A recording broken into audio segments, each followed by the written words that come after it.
Juru perkara gratifikasi atau penyogokan pada Dinas PUPR Kabupaten Banyuasin, Kabag Humas Protokol DPRD Sumsel nerima fee sebesar 20% dari 3 miliar. Total biaya anggaran untuk pembangunan kantor lurah, pengocoran jalan RT, sama pembuatan saluran drainase di Kelurahan Keramat Raya, Kecamatan Talang Kelapa, Banyuasin.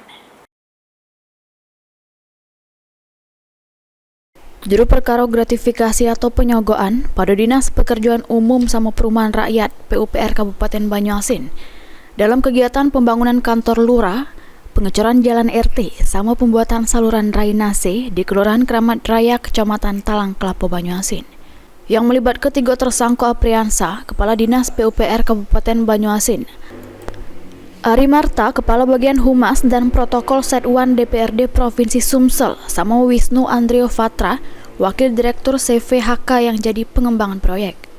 Kejati Sumsel Yulianto ngungkapke terkait penangkapan salah sikok tersangka Ari Marta Redo, yang sebelumnya menjabat jadi Kepala Bagian Humas Protokol DPRD Sumsel, ditangkap di Jakarta, tepatnya di salah sikok restoran di sebuah mal. Untuk peran tersangka Ari ini, juru perkara ini sebagai penerima gratifikasi sebesar 20% dari total nilai kontrak proyek yang dikelola Dinas PUPR sebesar 3 miliar rupiah.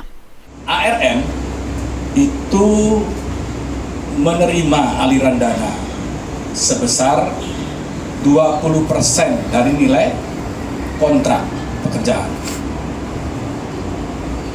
Itu ya, perannya udah tanya kan? Dan uangnya diterima dari tersangka WA, ya, kontraktornya, ditransfer, sehingga bukti transfer sudah kita pegang dan aliran uang sudah kita ketahui.